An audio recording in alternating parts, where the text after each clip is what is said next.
Alamin,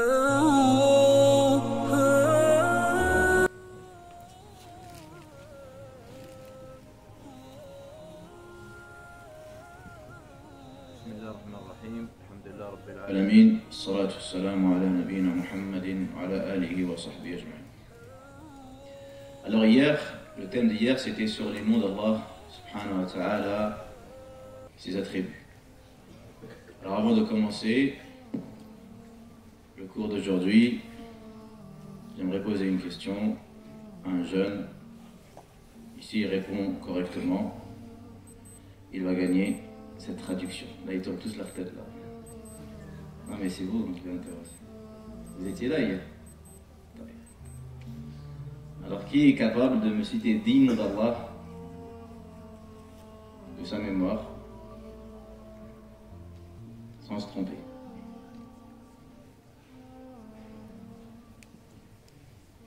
Alors vous êtes 5 là. Qui est volontaire? Et tu gagnes ça. Et 4 ou pas? Ça monte. Alors, toi, t'étais là hier, je t'ai vu. Toi. Dis-nous. Non?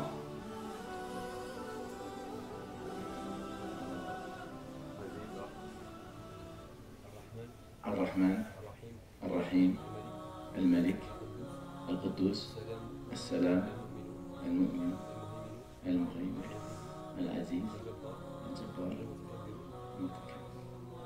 ما شاء الله الله يبارك. إذا قدي الله خير. بسم الله الصلاة والسلام على رسول الله.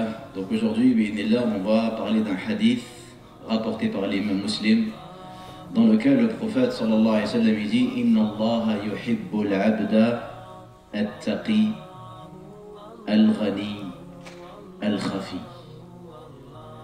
Allah subhanahu wa ta'ala aime le serviteur pieux, indépendant et discret. Ce hadith nous fait savoir une catégorie de gens qui sont aimés par Allah subhanahu wa ta'ala. Et savoir que nous sommes aimés par Allah azza wa jal constitue pour nous croyants le sommet de notre quête spirituelle. Et c'est pourquoi toute notre vie, nous sommes censés maintenir notre concentration sur cet objectif. Rechercher l'amour d'Allah. C'est le stade spirituel le plus spécial et le plus haut qu'un homme peut atteindre, c'est d'être aimé par Allah. Comme disaient les pieux. Et le plus important, c'est pas de savoir est-ce que toi tu aimes Allah, le plus important c'est de savoir est-ce que Allah il t'aime. Elle est là, la vraie considération. Et donc ici, le Nabi alayhi salam, il nous dit que Allah azza wa jal, il aime cet individu qui possède ces qualités. Et on va essayer ensemble de voir justement et de réfléchir sur la réalité de ces vertus. Tout d'abord, le prophète alayhi salam, il dit Inna Allah yuhibbul abda at-taqi. Il aime le serviteur pieux. Et la notion de la taqwa est une notion qui revient très très souvent dans le Coran. Combien de fois nous lisons Inna al-muttaqina fi jannatin wa uyun, Inna al-muttaqina fi jannatin wa na'im, Inna lil-muttaqina mafaza, hada'iqa wa a'naba. Allah azza wa jal, il aime ceux qui ont la taqwa. Et d'ailleurs, la taqwa, c'est l'injonction que le prophète sallallahu a donnée aux sahaba. Ittaqillah haythama kunt. Crains Allah où que tu sois. Fais suivre la mauvaise action par la bonne, celle-ci l'effacera. Et comporte-toi avec les gens de la meilleure manière. Mais cette taqwa, bien évidemment, elle a des degrés. Tout comme la foi a des... Donc cette taqwa, comme je l'ai dit, elle est composée de degrés, de niveaux. Le premier niveau de la taqwa, c'est la taqwa qui te préserve de la mécréance, du kufr. Et ça, c'est le niveau de l'islam. Celui qui n'a pas ce niveau de taqwa, ce n'est pas un musulman, ce n'est pas un croyant. On a un deuxième niveau de taqwa, encore plus élevé. C'est la taqwa qui te permet d'abandonner les péchés, de délaisser les péchés. Et ça, ce degré-là, on l'appelle le degré du repentir, on en a parlé avant-hier. Mais il y a des gens, subhanallah, Allah il leur permet d'aller encore plus loin. Ils ont un niveau de taqwa qui leur permet de s'éloigner des choses douteuses, des ambiguïtés. Et ça, on appelle le degré du scrupule, al-wara. Il y avait des pieux qui avaient tellement un scrupule que, subhanallah, pour éviter le haram, ils faisaient des choses qui pourraient nous étonner. Par exemple, Abu Hanif, à son époque, dans son village, ils ont volé un mouton. Il s'est renseigné auprès de ceux qui ont la connaissance, il leur a dit, d'après vous, il faudrait combien de temps pour que ce mouton soit sacrifié et consommé? Ils l'ont dit 5-6 mois. Pendant 5-6 mois, il n'a pas mangé de mouton. De peur que celui qui l'invite, ou celui qui lui donne le plat, c'était lui le coupable de vol. On appelle ça le wara. Et ça, c'est un degré extrêmement élevé. Il y a le quatrième degré de taqwa. C'est un yattaqi al-mubahat. Regardez, cet individu-là, non seulement il s'est éloigné de la mécréance, il s'est éloigné des péchés, il s'est éloigné des ambiguïtés. Qu'est-ce qui reste? Il s'éloigne des choses permises. Yattaqi al-mubahat. Il s'écarte de tout ce qui peut lui faire perdre son temps. Même si ce n'est pas interdit. Même si ce n'est pas interdit. Il a tellement un niveau de taqwa élevé qu'il s'interdit certaines pratiques et certaines choses car il les considère comme une perte de temps. Et après, le cinquième degré de taqwa que cite justement Ibn Juzzi dans son tafsir du Coran, et notamment dans le Baqarah lorsqu'il explique le verset ذَلِكَ الْكِتَابُ وَلَا رَيْبَ فِيهِ هُدًى لِلْمُتَّقِينَ. C'est à ce moment-là Ibn Juzzi il cite ces 5 catégories. Le cinquième degré, il dit Ibn Juzzi, an yattaqi hudura ghayrillah ala qalbi. Qu'il écarte la présence de tout autre qu'Allah dans son cœur. Ça, c'est le niveau, c'est le summum de la taqwa. Il préserve son corps, il préserve son cœur de la présence de tout ce qui est autre qu'Allah. Il est absorbé complètement par la présence divine, par le rappel d'Allah Azza wa Jalla. Donc ça, quand on dit quelqu'un qui a la taqwa, tous les musulmans ils ont la taqwa. Sinon ce ne seraient pas des musulmans. Mais comme on vient de le voir, il y a des niveaux de taqwa. Inna Allah yuhibbul abda at-taqi. Et cette taqwa, c'est le secret de la réussite dans le dunya et dans l'akhirah. Celui qui a la taqwa, à chaque fois qu'un problème tombe sur lui, il va vite se résoudre. Vous savez pourquoi? Parce qu'Allah a dit وَمَن يَتَّقِ اللَّهَ يَجْعَلْ لَهُ مَخْرَجًا. Vous savez, celui qui craint Allah, Allah lui accorde une issue favorable. C'est ce qu'il dit le verset. Est-ce que vous savez ce verset est dans quelle sourate? Sourate, le divorce, une sourate qui fait 13 versets, 5 fois Allah leur donne la taqwa. Yani, quelqu'un qui lit cette sourate-là, quelqu'un qui est concerné par cette épreuve-là, il voit l'avenir flou. Il a 10 ans de mariage, 20 ans de mariage, il a des enfants, il a tout son argent, tous ses efforts, il a tout misé sur sa famille. Et il apprend que quoi? Que tout s'écroule. Depuis 20 ans, depuis 25 ans, 30 ans. Et voilà qu'une affaire, voilà qu'une épreuve, voilà qu'une situation fait que quoi? Que son foyer, subhanallah, le lieu de sa résidence, le lieu qui est censé être l'endroit du repos, Wallahu ja'ala min wujudikum sakana, s'écroule. Quand il lit cette sourate-là, Allah dit wa man yattaqillah yaj'al lahu makhraja. Celui qui craint Allah, il doit le craindre dans tout, et notamment dans sa manière de divorcer. Comme Allah lui a ordonné, il n'est pas injuste, il prononce qu'une seule fois, il ne divorce pas alors qu'elle a ses monstrueux, il ne divorce pas alors qu'hier il a eu des rapports avec elle. Qui aujourd'hui respecte ces choses-là parmi les musulmans? Il divorce, après il se renseigne. وَمَن يَتَّقِ اللَّهَ يَجْعَلْ لَهُ مَخْرَجًا. Donc c'est lui qui a la taqwa dans tout ce qu'il fait. يَجْعَلْ لَهُ مَخْرَجًا وَيَرْزُقْهُ مِنْ حَيْثُ لَا يَحْتَسِبُ. Et il lui accorde sa pourvoyance par des voies dont il ne s'attendait même pas. Al-Muttaqi, c'est un allié d'Allah. C'est qui les alliés d'Allah? C'est qui les rapprochés d'Allah? Awliya Allah, c'est qui? Ala inna awliya Allah la khawfun alayhim wa la hum yahzanun alladhina amanu wa kanu yattaqun. Alladhina amanu wa kanu yattaqun. Haoula hum awliya Allah. C'est eux les rapprochés d'Allah, les proches d'Allah. Alladhina amanu, ceux qui avaient la foi, wa kanu yattaqun, et qui pratiquaient la piété. Lahumul bushra fil hayati dunya. Ils auront la belle annonce dans la dunya.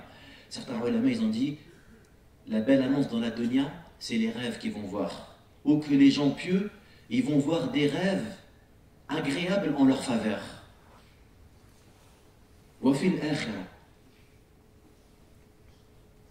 Donc, cette notion de taqwa, on la travaille, on la cultive tout au long de notre vie. Nous recherchons constamment la taqwa. Et quand quelqu'un, il me dit ittaqillah, je le prends pas mal, comme aujourd'hui, certains on le voit, quand tu dis ittaqillah, il te dit toi-même. Ou pourquoi tu me dis ça? Subhanallah. Quelqu'un te dit ittaqillah, tu dis Allah. On dirait les gens, tu les as insultés quand tu lui dis ittaqillah. Wallah, c'est grave. Tu dis ittaqillah, il dit pourquoi tu me dis ça? Subhanallah. Allah il dit à son prophète, ya ayyuhan nabi ittaqillah, wa la tuti' al-kafirin. Taqillah, tout le monde a besoin de ce conseil-là. Même si tu as la taqwa de la manière la plus parfaite, quand je dis taqillah, ça veut dire demeure sur la taqwa. Comme ici, dans le verset, quand Allah dit son prophète taqillah, même c'est bikra Allah, mais ça veut dire demeure. Demeure sur cette voie jusqu'à la fin. Allah yuhibbu al-abd at-taqi. Hier, ou je ne sais pas, avant-hier, je vous ai parlé d'Ibn Mubarak. Abdullah ibn Mubarak. Ce pieux, cet homme de qualité. Et c'est intéressant quand on parle de la taqwa, quand on parle de la patience, quand on parle de ces vertus-là. C'est très très important et très très intéressant et très très éclairant et enrichissant d'observer des modèles concrets, des modèles réels. C'est pourquoi les ulama aimaient énormément consacrer du temps aux biographies des prophètes, aux biographies des savants, aux biographies des pieux. C'est une science qui n'est pas négligée chez les ulama. Quand on parle des sciences en général, on les classe en 3 catégories. Il y a ce qu'on appelle ulum raya. Il y a ce qu'on appelle ulum ala. Il y a ce qu'on appelle al-mulah. Ulum al-ghaya, c'est les sciences essentielles. Comme étudier la aqida, étudier le fiqh, étudier le hadith. On appelle ces sciences-là des sciences essentielles. Ulum ghaya. Elles sont essentielles, elles sont obligatoires à connaître. Il y a un niveau qui est obligatoire pour chaque musulman. Et d'autres niveaux qui sont recommandés. Et dont les étudiants, les savants recherchent. Il y a ce qu'on appelle ulum ala, des sciences accessoires. Ça, c'est des sciences qui te permettent de bien comprendre et de bien appréhender les sciences essentielles. Comme par exemple la langue arabe. Usul al-fiqh, les fondements du fiqh. C'est une science importante pour comprendre le fiqh. Usul al-hadith. On les appelle les sciences accessoires, des sciences outils. Tu vois. Il y a ce qu'on appelle le moulah. On appelle ça des sciences récréatives. Et ces sciences-là, c'est celles justement qui te permettent de connaître la biographie des anciens. De connaître le parcours de ceux qui ont incarné des valeurs telles que la taqwa, la patience, la reconnaissance, la modestie, d'une manière pragmatique. Quand on a dit à Aïcha, on lui a posé la question sur le comportement du prophète, elle a dit Kana khuluquhu al-Qur'an. Son comportement était une copie conforme au Coran.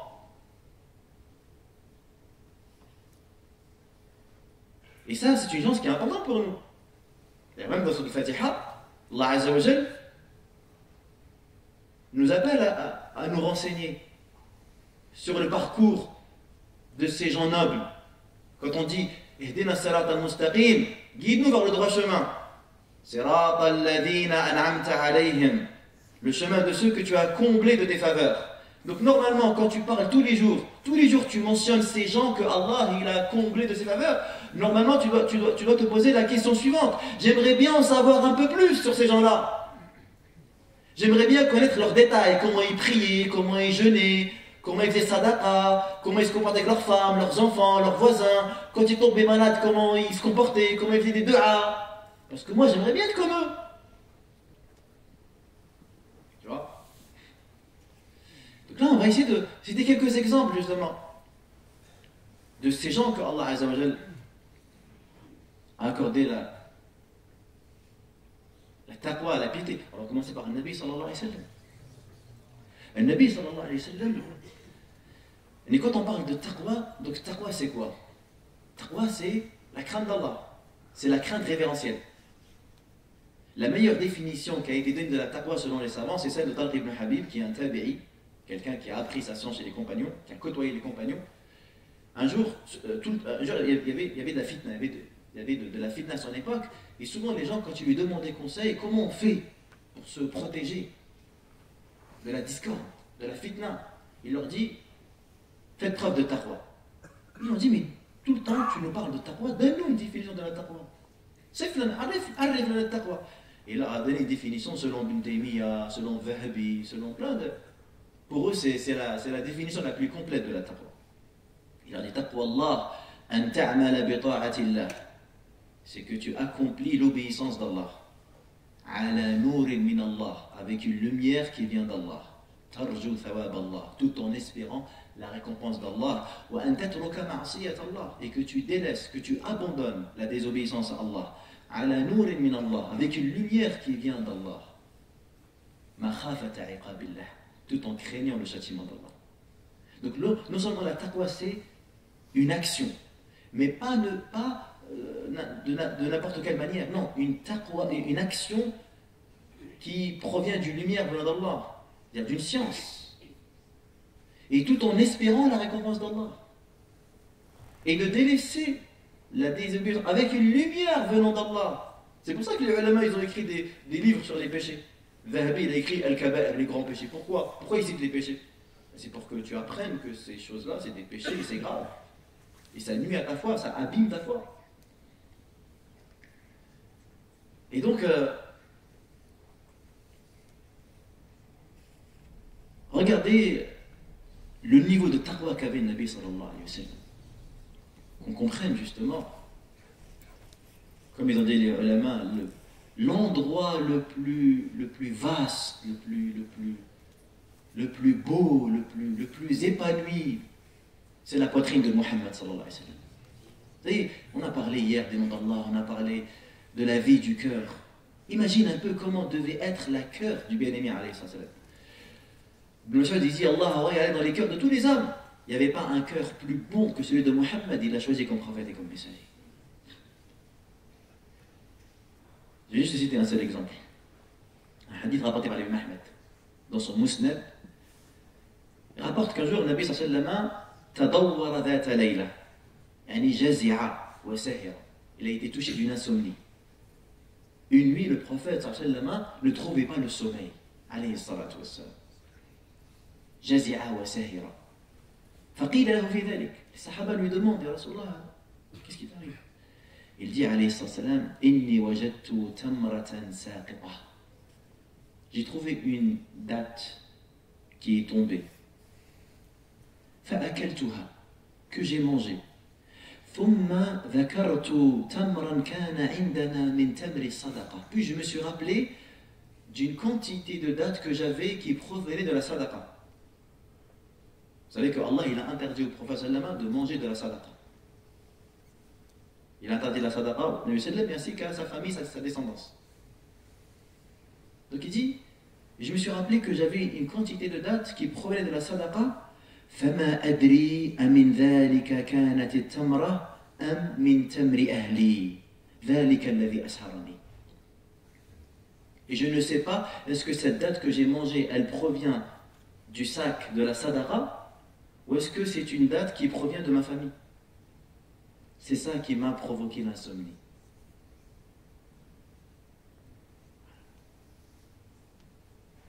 Et c'est ainsi, cette attitude qui a été irritée par ses proches et par ses compagnons, par ses élèves. On connaît tous l'histoire d'Abu Bakr dans le Bukhari, lorsque son servant un jour lui a ramené la nourriture, et quand il a fini, quand il l'a mangé, il lui a dit, tu sais comment j'ai gagné cette... Il lui dit comment? Il lui dit, j'ai arnaqué, j'ai escroqué une personne en lui faisant croire que... Il l'a arnaqué, il lui a pris un peu d'argent. Et j'ai acheté cette nourriture-là. Dès qu'Abu Bakr il a entendu cela, il a introduit sa main dans sa bouche. Et il a tout vomi. Il a dit, Wallah, si je devais retirer mon âme pour retirer cette nourriture, je l'aurais fait. Il ne veut pas manger haram. Et j'ai entendu aussi, il me dit, Ayyuma jasadin nabata min suhtin fannaru awla bih. Il ne voulait pas se nourrir de haram. Regarde les niveaux de taqwa. Donc c'est intéressant de voir le parcours justement des gens pieux, mes frères et mes sœurs. Le parcours de ces gens pieux. Comment durant sa vie, comment durant leur vie, ils se sont accomplis, ils se sont réalisés. Ils ont tiré profit des opportunités que Allah Azza wa Jal nous donne. Parce que Allah Azza wa Jal nous donne énormément d'opportunités. Ma min da illa wa ja'ala Allahu lahu dawa. Toute maladie, Allah Azza wa Jal lui a créé un remède, sauf une seule qui est la mort. Rapporté par le Bukhari. Ibn Hajar dit, quand le prophète dit, il n'y a pas une maladie sans que Allah Azza wa Jal ne lui a créé un remède, Ibn Hajar dit, ça concerne les maladies spirituelles tout comme les maladies physiques. C'est-à-dire, quelle que soit ta maladie, que tu sois touché par une maladie qui touche ton cœur, tu es touché par la dureté des cœurs. Tu es touché par l'orgueil, par l'insouciance, par la paresse, par l'hypocrisie, par la jalousie, par l'avarice. Ou qu'une maladie, elle touche ton corps. Tu ne dois jamais perdre espoir. Tu es tout le temps en train de chercher la solution parce que tu as la conviction que la solution, elle existe. Et Allah, il veut te voir comme ça tout le temps optimiste. Le prophète aimait l'optimisme et il détestait le pessimisme. Allah, il voit nos cœurs. Et Allah, il regarde nos cœurs. Le cœur est un endroit très regardé par Allah. Allah ne regarde pas vos images ni vos corps, mais il regarde vos cœurs et vos actions. Il regarde vos cœurs. Allah regarde ton cœur. Et notamment pendant les épreuves, notamment pendant que tu as mal, notamment pendant les souffrances. Allah regarde ton cœur. Allah regarde ton cœur. Imaginez si on était tout le temps habité par ce sentiment. Allah regarde mon cœur. Et avant même de parler de mes paroles, de mes yeux, de mes mains, Allah regarde mon cœur. Tu sais, les savants, quand ils parlent de comment le musulman il doit discipliner son cœur, il te dit que quand tu reçois un bienfait, Allah il t'a gratifié d'un bienfait. Ils ont dit, efforce-toi tout le temps à regarder le bienfaiteur et ne pas rester prisonnier par le bienfait que tu vois. Parce que parfois, le bienfait, il peut se transformer en objet de torture. Toi, tu vois comme un bienfait, tu as eu la voiture de tes rêves, tu as eu la maison de tes rêves. Ben, au lieu que ce bienfait reste et demeure comme bienfait, et ben, ce bienfait se transforme en un objet de torture. Il achète une belle voiture, subhanallah. Il n'arrive plus à dormir. Toutes les 5 minutes, il regarde par la fenêtre, est-ce qu'ils l'ont volé ou ils ne l'ont pas volé? Ils l'ont rayé ou ils ne l'ont pas rayé? Ses enfants et sa femme, ils vivent le calvaire. À chaque fois que son fils il ouvre la porte, il commence à crier doucement.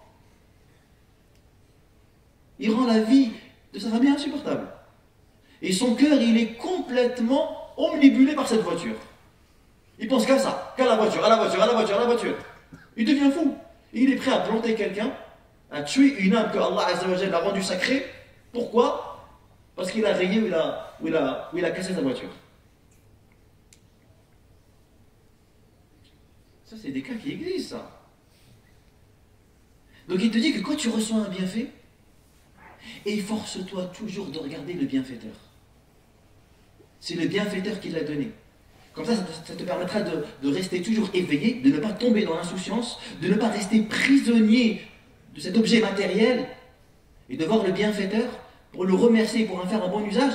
Ils ont dit aussi comme ça, lorsque tu seras éprouvé, tu vas continuer dans la même démarche.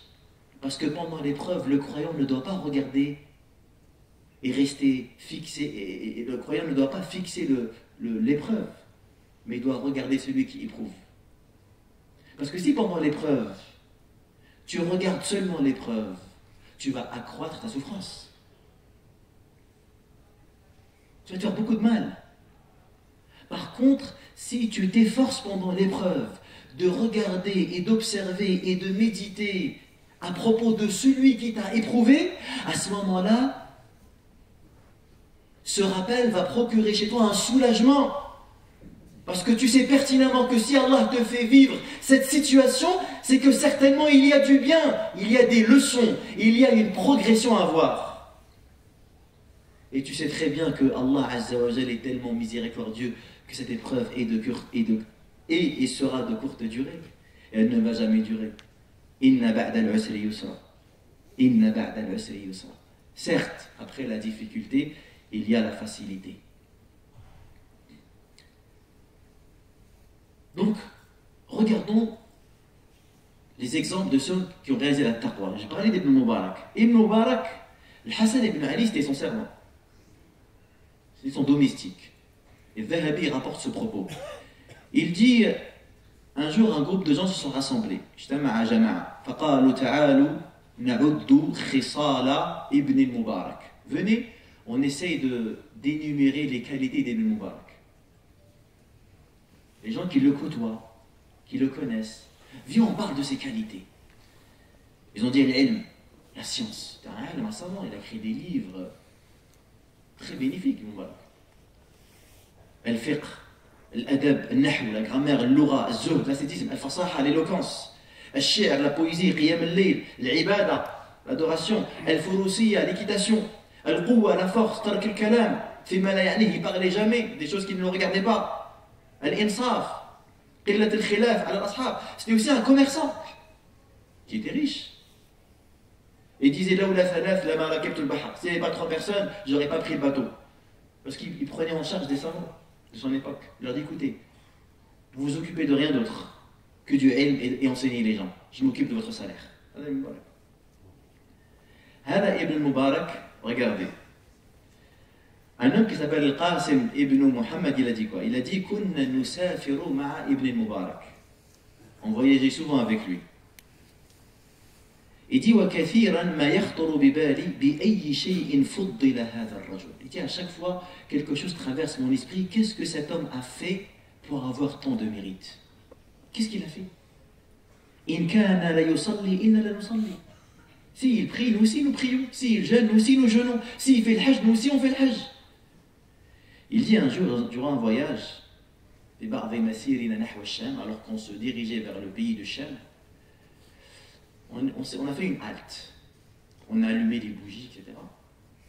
Il dit, et d'un coup, la lumière s'est éteinte. Alors on s'est précipité pour l'allumer de nouveau. Et quand elle fut allumée, il a dit, j'ai aperçu Ibn Mubarak en train de pleurer. Il a tellement pleuré que sa barbe fut mouillée. Tu vois. Il me dit, mais pourquoi tu pleures, Ibn Mubarak? Il n'y a rien de grave, c'est bon. Il leur a dit non. Et il leur a dit, cette scène, elle m'a fait penser à l'obscurité qui nous attend lorsqu'on sera introduit dans nos tombes. Il a dit, j'ai compris que cet homme, en fait,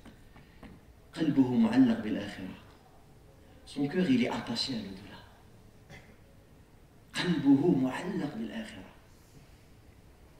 Et c'est là où réside le secret de la réussite. Tu vois.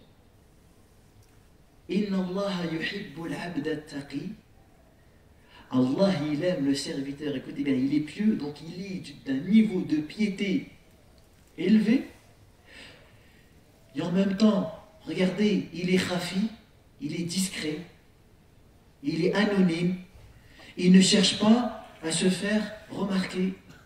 Et la discrétion, c'est une vertu cardinale. Quelqu'un qui a beaucoup de qualités, il a beaucoup de mérites, mais en même temps, c'est monsieur tout le monde. Il ne cherche pas à se distinguer. Il ne cherche pas à provoquer les regards vers lui. Il veut toujours la discrétion. Quand il peut faire une bonne action dans la sphère privée, il le fait. C'est pour ça qu'un savant, il a même fait une conférence entière, il l'a appelé Al-Akhfiya, les discrets. Les gens discrets. Il dit, en lisant ce hadith, en apprenant que Allah subhanahu wa ta'ala, il aime une catégorie de gens qui s'est caractérisée par la discrétion. Alors je me suis demandé, quelle forme de discrétion ces gens-là ont-ils fait? Est-ce que c'est la discrétion qui les habitait à l'intérieur de leur cœur? Est-ce qu'ils sont discrets dans le sens où ils font beaucoup de bonnes actions quand ils sont à l'abri des regards? Est-ce qu'ils sont discrets dans le bien qu'ils font parvenir aux autres? Comme faisait Ibn al-Abidin. Durant son époque, il y avait un homme, tous les soirs, il posait des sacs de nourriture devant la porte des nécessiteux. Jamais ils ont su c'était qui. Le jour de sa mort, quand on a lavé son corps, on a constaté 2 traces noires sur son dos. On a su que c'était lui qui portait les sacs. Et cet homme-là ne passait plus pour distribuer la nourriture aux nécessiteux. Des gens discrets. Leur passage sur terre, ils ne cherchent pas à faire du bruit devant les gens, à faire le buzz, comme nous on le voit maintenant, à se faire remarquer, à se faire voir, à être distingués. Non. Des gens complètement discrets. Regardez quelques histoires de la discrétion des pieux. Un savant, il s'appelle Al-Mawardi. Il a écrit plein de livres. Quand il a senti que sa mort s'approchait, il a dit à un de ses élèves, écoute, quand tu me vois en train de partir, si, il a dit, j'ai écrit un certain nombre de livres. Et il lui a dit, voilà où ils sont cachés. Quand tu vois que je suis en train de partir, si tu vois que je serre ta main, je la serre fort, et ben brûle ces livres-là. Ne les propage pas. C'est que j'ai eu la mauvaise nouvelle. C'est que j'ai le sentiment que Allah n'est pas satisfait de moi. Si par contre tu vois que je tiens pas ta main, alors propage-les au sein de la création. Donc il dit, lorsque la mort allait arriver et qu'il était dans l'agonie, j'ai mis ma main à côté de lui pour voir est-ce qu'il va l'attraper ou est-ce qu'il va me laisser. Il dit, il m'a laissé, alors j'ai propagé ses livres. L'imam al-Mawardi, qui est très connu. Regardez l'imam Shafi'i, il dit, j'aurais souhaité que les gens prennent ma science sans qu'on m'attribue cette science-là à moi-même, sans que mon nom soit mentionné en fait. Regardez l'imam al-Bukhari. Un homme, il s'appelle Mohammed ibn Mansour. Tous on connaît le Bukhari, de Bukhara, ce grand savant, Allah lui a mis la baraka dans son livre Sahih. Il dit, Mohammed Mansour, كنا في مجلس أبي عبد الله البخاري. On était dans une assise de Bukhari. Il dit, فرفع إنسان قذات من لحيته وطرحها إلى الأرض. Un homme, il a pris une fitu qui était dans sa barbe. il l'a jeté. Il l'a jeté par terre. Il dit فَرَأَيْتُ الْبُخَارِ يَنْظُرُ إِلَيْهَا وَيَنْظُرُ إِلَى النَّاسِ. Il voit le Bukhari, il regarde le bout de paille là, comme ça, et en même temps il regarde les gens. Il regarde le morceau, il regarde les gens. Il dit فَلَمَّا غَفَلَ النَّاسِ. Lorsque les gens étaient distraits, رَأَيْتُهُ مَدَّ يَدَهُ. Je l'ai vu tendre sa main, il a pris le bout de paille et il l'a caché dans sa manche. Et il a continué son cours jusqu'à la fin, et quand son cours, فلما خرج من المسجد, quand il est sorti de la mosquée, رأيته أخرجها وطرحها إلى الأرض. Je l'ai vu, il a jeté ce bout de paille par terre. Mais il n'a même pas voulu qu'on voit cette bonne action qu'il a fait. Juste ramasser un bout de paille d'une mosquée, il voulait le faire en cachette, subhanallah al-azim. Imagine du reste, qu'est-ce qu'il faisait chez lui cet homme-là. C'est pourquoi les ulama, ils ont dit, le croyant, il est content, il se réjouit de ces moments d'intimité, comme le pervers se réjouit de ces moments d'intimité. Vous voyez le pervers, quand ses enfants ils vont dormir chez mamie, il est content, parce que dans la soirée, il va regarder des films haram. Il va regarder le haram tranquillement. Ni madame elle est là, ni les enfants ils sont là. Pour lui, c'est l'aubaine. Il réserve, il commande la pizza et il passe la soirée devant la bassesse, devant la perversité, devant la médiocrité, devant des choses que Allah Azza wa Jal n'aime pas, qui mettent Allah en colère. Et bien le vertueux, celui qui est habité par la taqwa, quand il trouve des instants où personne ne le regarde, il est en mesure de faire des bonnes actions, il court. C'est l'occasion de faire des rak'at longues, personne ne me voit, de faire de longues prosternations. Il voit quelqu'un dans la galère, dans la misère, c'est l'occasion de faire une sadaqa, sans que personne ne me voit. Non, même quand Allah, certains, il leur donne ce cadeau-là, pour faire une bonne action, il prend son téléphone, bon les frères, je vais faire un truc, j'ai pas l'habitude, hein, mais c'est parce que, voilà, je voudrais transmettre un message pour les gens. On a assez fait de choses devant les gens. Essayons de garder des œuvres. Comme il disait, كان السلف كان أحدهم كانوا يستحبون أن يكون بين الرجل وبين ربه خبيئة عمل. Ils aimaient qu'entre le serviteur et son Seigneur, il y ait des secrets, des actions qui sont dans l'anonymat. Il n'y a que Allah Azza wa Jal qui les connaît. Un salaf, il a jeûné pendant plus de 20 ans. Jamais sa femme l'a su. Le matin, il prenait son repas, il allait travailler. Mais sur le trajet, il le donnait en sadaqa et il revenait le soir. Jamais elle a su qu'il jeûnait. Allah, il aime ces gens-là. Tu veux faire un travail réel sur ta foi? Eh bien, fais preuve de piété dans la discrétion. Regarde, quand le Nabi sallallahu alayhi wa sallam nous parle de sab'atun yudhilluhum Allahu fi dhillih yawma la dhilla illa dhilluh. Cette personne, ils seront préservés sous l'ombre d'Allah le jour où il n'y aura que l'ombre d'Allah. Et l'ombre ici, c'est l'ombre du trône. Le lama de l'Aqida dit ici, c'est l'ombre du trône d'Allah. Cette personne, ils seront préservés sous l'ombre. Qui sont ces gens-là? Et bien quand vous méditez, quand vous réfléchissez sur la réalité et la description de ces individus, vous allez remarquer un point commun entre eux. C'est quoi? Regardez. رجل قلبه معلق بالمساجد. Un homme, son cœur, il est attaché aux mosquées. Il a parlé du cœur, il n'a pas parlé du corps. Cœur, deuxièmement. رجل تصدق صدقة بيمينه فأخفاها. Un homme qui a fait une sadaqa avec sa main droite, il l'a tellement dissimulé, il l'a tellement caché que même sa main gauche ne l'a pas vu.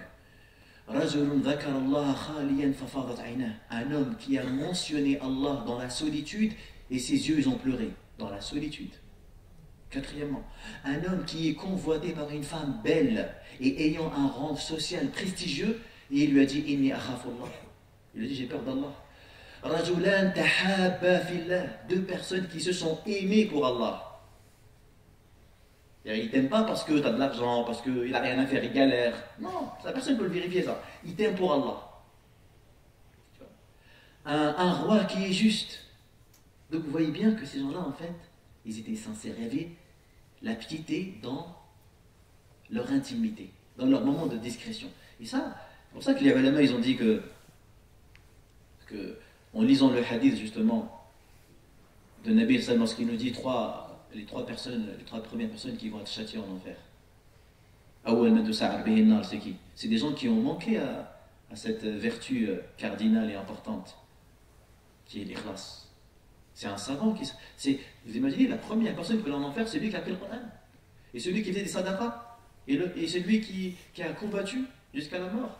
Et Allah leur dira, qu'avez-vous fait? L'autre il dit, j'ai appris le Coran, je l'ai enseigné pour toi. On lui dira, tu as menti. Tu as appris pour que les gens disent de toi, tu es un savant. Et ils l'ont dit. Et toi, qu'est-ce que tu as fait? Il dit, j'ai pas laissé une voix sans dépenser. Pour toi, tu as menti. Tu as dépensé pour que les gens disent de toi que tu es un généreux. Et là, tu comprends que c'est essentiel de faire ce travail-là. Ce travail d'être sincère. Et parmi les moyens les plus efficaces qui vont t'aider à réaliser la sincérité, c'est de œuvrer dans la discrétion. Parce que le contraire de l'ikhlas, c'est quoi? C'est le riya, c'est l'ostentation. Et si tu demandes, par quel moyen je peux savoir si je suis sincère ou pas? C'est quoi le critère qui permet de savoir est-ce que j'ai réalisé le ikhlas ou pas? Les ulama, ils ont dit le moyen, le critère, c'est istiwa'u a'malil 'abdi fi adh-dhahiri wal batin. Il faut qu'il y ait une concordance. Il faut qu'il y ait une authenticité entre tes actions dans la sphère privée et dans la sphère publique. Il est là le critère en fait. C'est que si tu es authentique, tu es le même que ce soit quand tu es tout seul ou quand tu es devant les gens, ça c'est un signe que tu es quelqu'un de mukhlis. Si par contre ton extérieur, ce qui se voit de toi, ce qu'on voit de toi à l'extérieur, est meilleur que ce qu'il y a réellement à l'intérieur de toi, c'est que tu as mura'i. Tu es quelqu'un qui fait de l'ostentation. Regarde bien. Quelqu'un dont l'extérieur est meilleur que l'intérieur. C'est un mura'i. Quelqu'un dont l'intérieur est le même que l'extérieur. Parfois, tu dis, hey, franchement, ton frère, je suis parti en Amra avec lui, et mashallah, ouais, franchement, il est comme ça à la maison. J'aime bien être comme ça. Il est comme ça à la maison. Ça, c'est des témoignages forts, ça. Son frère, sa soeur, sa petite soeur, elle te dit ça. Ouais, tu sais, il est comme ça à la maison. Il est authentique. T'en as d'autres, quand tu lui dis ça, je dis pas la suite, tu vois. Donc, al-mura'i, ça veut dire que ce qui se voit, ce que les gens observent, les gens l'ont trop surestimé. Il n'est pas comme ça. Parce qu'il a beaucoup misé sur l'extériorité. Le mukhlis, il y a une authenticité chez lui. Après, il y a une troisième catégorie. Vous savez c'est quoi? Ce que les ulama appellent as-sidqu fil ikhlas. C'est la véridicité dans la sincérité. La véridicité dans l'authenticité. Tu vois? Il y a la véracité et il y a la véridicité. C'est deux termes. Et celui qui est sadiq dans son ikhlas, c'est quoi? C'est quelqu'un dans son intérieur, dans son intimité, dans son privé, est encore meilleur et encore plus beau que ce qui apparaît de lui. C'est-à-dire que toi tu le vois et tu sais qu'il a fait des choses bien, mais tu n'as rien vu encore. Ce qu'il dissimule, ce qu'il cache entre lui et son Seigneur est bien plus important, et bien plus grand. Les gens véridiques, donc Allah subhanahu wa ta'ala, il aime les gens pieux, les gens qui font preuve de piété, et en même temps, c'est des gens qui sont discrets. Ils ne font pas de l'étalage, de l'apparence. Ils cherchent tout le temps à être discrets. Ça ne veut pas dire que des fois, on ne peut pas montrer nos bonnes actions. La règle, c'est qu'on est discret. D'ailleurs, même les textes montrent que les bonnes actions que tu fais dans la discrétion sont meilleures. Comme Allah Azza wa Jalla, quand il nous parle de sadaqa, wa in tukhfuha wa tu'tuha al-fuqara fa huwa khayrun lakum. Et si vous cachez les aumônes et vous les donnez aux pauvres, c'est meilleur pour vous. Et la meilleure prière qu'on fait, c'est la prière qu'on fait à la maison, sauf les prières obligatoires. Nafila, il vaut mieux la faire à la maison. La prière surrogatoire. Parce que c'est plus proche pour taqwa, pour l'ikhlas, etc. Mais il y a des moments où il peut être, comme il dit Ibn Qayyim, des fois il y a de l'ostentation qui est louable. Il y a un lié à Mahmoud, c'est quoi? C'est quand quelqu'un il montre sa bonne action juste pour que quelqu'un fasse comme lui. Mais lui, il est en sécurité, il sait qu'il n'y a pas de risque, il le fait pour Allah Azza wa Jalla, il est à l'abri de ce danger-là, et en même temps, il sait que s'il montre sa bonne action à son fils, à quelqu'un, etc., ben cette personne-là, elle va l'imiter. Ben là, ils ont dit c'est bien de le montrer. Comme par exemple, si quelqu'un va faire une sadaqa. S'il l'a fait dans la discrétion, il sait que le pauvre mesquin, il n'y a que lui qui va lui donner. Mais si je la montre devant les gens, ah les frères, je vais lui donner 10 € parce qu'il est comme ça, et que je sais qu'en montrant ma sadaqa, il y en a 20, 30, 100 qui vont faire la même chose, ben là, ils ont dit dans ce cas-là, effectivement, exhiber sa bonne action devient meilleur. Pourquoi? Parce que ça va inciter les gens à faire le khayr. المهم. Donc Allah, il aime le serviteur pieux. Et il aime, subhanahu wa ta'ala, le serviteur qui est discret. Tu vois, c'est là que tu vois que on ne peut jamais connaître, nous, la valeur des gens auprès d'Allah. Parfois, on peut penser que c'est quelqu'un d'important, c'est une figure, c'est quelqu'un, un acteur de la communauté, alors qu'auprès d'Allah, il ne vaut même pas l'aile d'une mouche. Et bien là, quelqu'un qui est inconnu, hein, et auprès d'Allah Azzawajal, il est bien meilleur que cette personne dont on dit de lui imam, dont on dit de shir, etc. Mais Allah, tu ne peux pas savoir. Une femme qui nettoyait la mosquée, elle est morte au temps du prophète sallallahu alayhi wa sallam. Tellement les compagnons, ils ont estimé que c'était pas important de parler d'elle, ils n'ont même pas dit pour celle-là. Ils n'ont même pas informé, ils l'ont enterrée, ils n'ont même pas informé le prophète sallallahu alayhi wa sallam. Et après, il voit qu'elle n'est pas là, cette femme. Elle est où cette femme qui nettoie la mosquée? Il leur dit, elle est où la femme là, qui avait l'habitude de nettoyer la mosquée? Ils m'ont dit, elle est morte. Et je leur dis, mais pourquoi ne pas m'avoir prévenu? Ils m'ont dit, on ne voulait pas te déranger. Il leur a dit, Dullouni ala qabriha. Indiquez-moi l'emplacement de sa tombe. Et il est parti devant sa tombe, il a prié de janaza sur elle. Il a fait salat al-janaza sur elle. La prière mortuaire sur elle. Regarde, dans le Bukhari, un jour, un Nabi Salama, il est assis. Il voit un homme passer. Il dit à une personne qui était avec lui, il lui dit, qu'est-ce que tu penses de celui-là? Il lui a dit, lui, c'est quelqu'un, s'il demande en mariage, les gens ils vont accepter. Ici, il intercède en faveur de quelqu'un, on va accepter son intercession.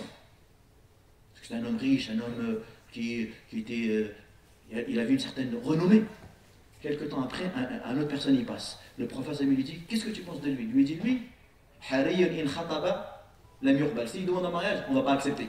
Ici, il cherche à intercéder en faveur d'autrui, on n'acceptera pas son intercession. Et il a dit, alayhi salam, il a dit, et pourtant, il a dit à ce compagnon, et pourtant, aux yeux d'Allah, un seul homme de ce type a plus de valeur que la terre entière remplie d'hommes de l'autre type. Donc je le recommence ce hadith.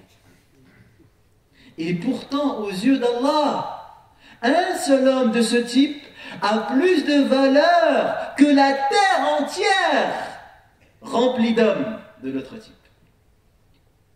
Inna akramakum indallahi atqakum.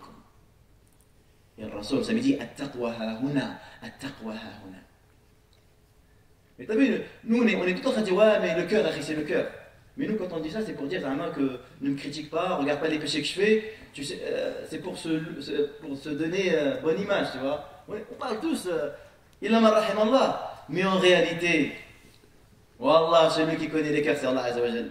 Parce que comme Ibn Taymiyyah, il dit souvent, il dit les gens qui ne font pas le travail de purification de nefs, ils sont manipulés par leur propre nefs. Il y a tellement, il n'a pas recherché l'éducation de son nefs, que son nefs, elle le manipule. Elle lui fait croire qu'il est généreux alors que c'est le plus crevard des crevards. Elle lui fait croire que c'est un sincère alors que c'est un hypocrite. Elle lui fait croire que c'est quelqu'un de bien alors que c'est quelqu'un de mauvais. Il est manipulé par son ego. Allah, il ne se connaît même pas. Il est trompé par sa personne. Parce qu'il est tellement arrogant, tellement narcissique, tellement admiratif de sa personne, qu'il ne voit même pas ses failles, ses vices. Et ça, wallah, c'est très dangereux ça. C'est pour ça c'est important de faire tarbiya. Et là, je termine par Al-Ghani. Allah, il aime le serviteur pieux, le serviteur discret, et il aime le serviteur riche. Ça veut dire quoi le serviteur riche? Ça veut dire celui qui se suffit de ce qu'il a.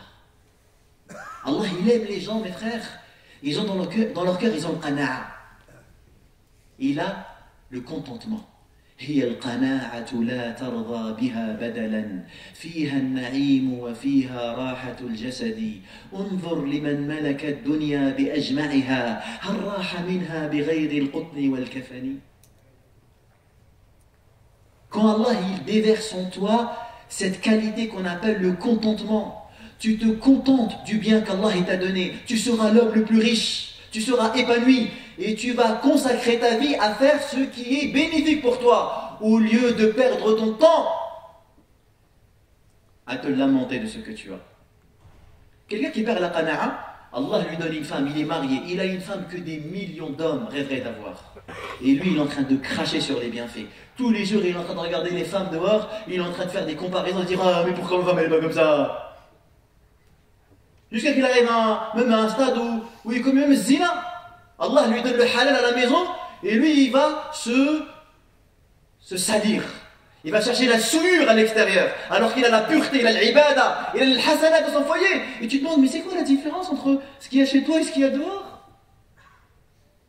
Mais quand quelqu'un devient aveugle, Wallah, tu sais quoi? Aujourd'hui, j'ai lu un athar, c'est la première fois que je le lis, Wallah, il est impressionnant. Il est rapporté par Abu Nu'aym de Hadith al-Awliya, de Wahb ibn al-Munabbah. Wahb, c'est un salaf. Tu sais qu'est-ce qu'il dit? Il dit Man ja'ala shahwatahu tahta qadamih. Celui qui place ses désirs en dessous de ses pieds. Shaitan n'osera même pas se rapprocher de son ombre. C'est pas, il va pas oser se rapprocher de lui. Il dit celui qui place ses désirs sous ses pieds.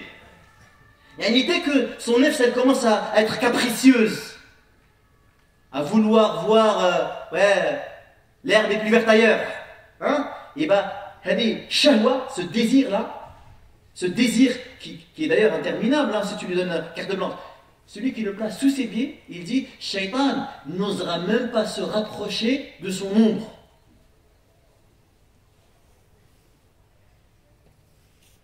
Quelqu'un qui n'a pas le qana'a, wallah, il sera assoiffé toute sa vie.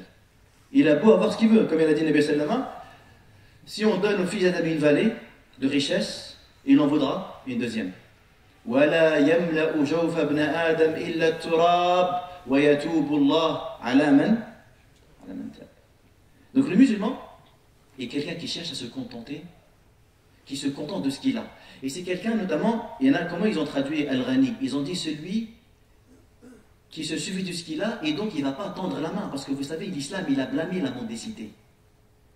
Tous les prophètes étaient des gens qui avaient des métiers.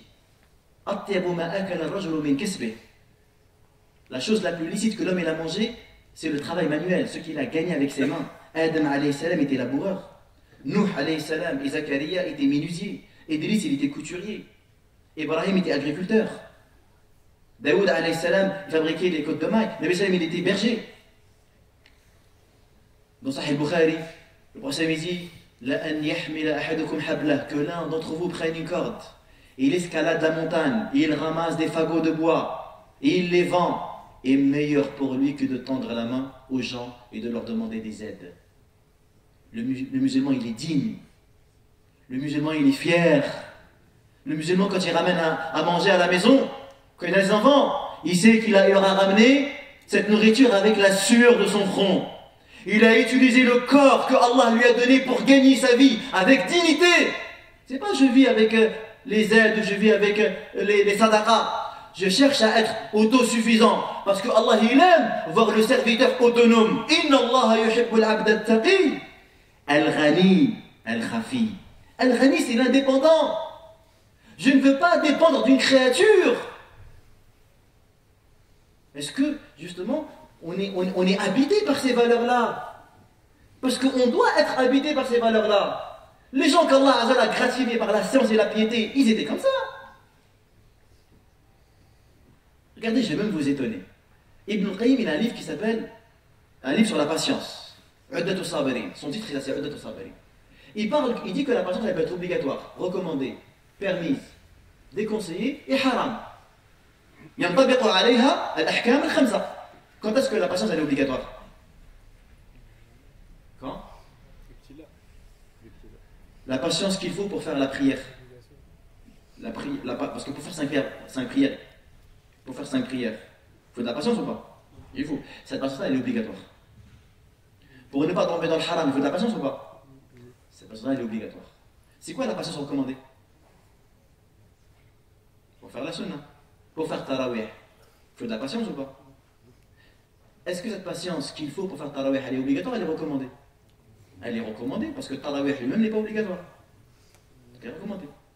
Il y a la patience qui est permise. Tu veux faire un footing, tu veux faire du sport, il faut de la patience ou pas? Elle est obligatoire, elle est recommandée, elle est permise, c'est moubah. Et après il arrive au sabr haram. Quand est-ce que patienter devient interdit? Il dit as-sabru ala al-mayta. Quelqu'un, on lui propose de la viande haram et il n'a pas autre chose que ça. S'il ne mange pas la viande haram, soit le porc, soit la viande qui n'a pas été égorgée, s'il ne mange pas ça, il meurt. Et lui il dit, moi je vais patienter, khair, Inch'Allah, je patiente et je ne mange pas. Il dit, c'est haram de patienter. C'est interdit. Pourquoi? Parce qu'il est dans l'obligation de sauver sa vie. Parce que parmi maqasid al-sharia, parmi les finalités de la religion, c'est quoi? Hifz al-nafs. Il dit, c'est haram de patienter. Il faut qu'il mange pour sauver sa vie. Deuxièmement, il dit, la mendicité. Mais il y a eu un khilaf. Il dit, Qala Imam Ahmed, non. Pour la mendier, est-ce qu'il peut mendier? Normalement, oui. La plupart des savants disent oui, il n'y a pas de problème. Mais Ahmed, il a dit non. S'il patiente, c'est pas haram pour lui. Pourquoi? Il dit parce que Allah ne va pas laisser un serviteur comme ça. Il y a quelqu'un qui renonce de tendre sa main à une créature comme lui. Allah ne va pas le laisser comme ça. Il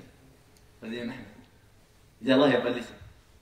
Donc il dit, sabr pour lui, laysa haram, il peut patienter et Allah va lui accorder une issue.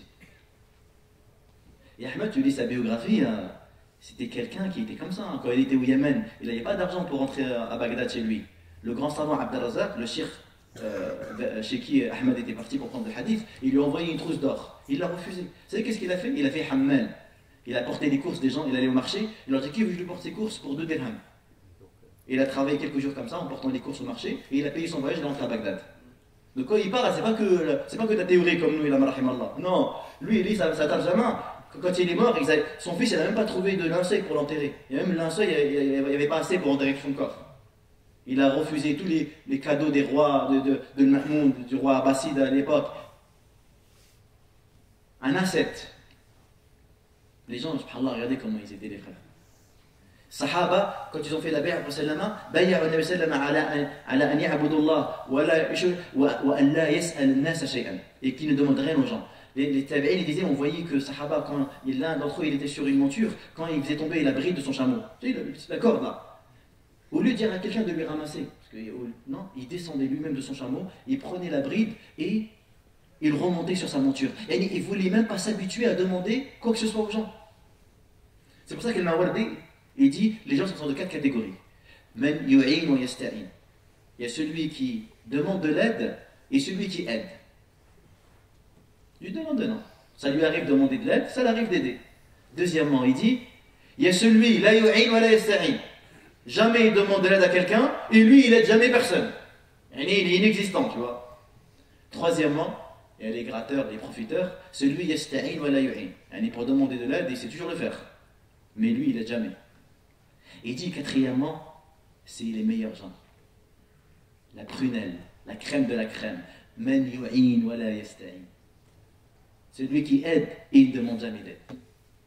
Il y a lui pour t'accompagner quelque part. Il est là, il est le premier, je suis là. Mais dès qu'il a besoin de service, alors qu'il sait qu'il a 100 personnes à qui il a rendu service. Normalement, s'il les appelle, il ne devrait pas dire non. Parce qu'il y a 100 personnes, il a un répertoire. Des gens qu'il a sortis de la galère, il se compte en centaines. Il pourrait les appeler. Et il sait qu'ils vont exécuter parce qu'il aura été d'une grande utilité, mais il ne le fait même pas. C'est comme la crème de la crème. Il est sévère envers lui-même. Il se force à quoi? À adresser ses demandes à Allah subhanahu wa ta'ala. Vous voyez ces gens-là, Inna Allah yuhibbul abd al-taqi, al-khafi, al-ghani. Sallallahu alayhi wa sallam minhum. Alhamdulillah rabbil alamin.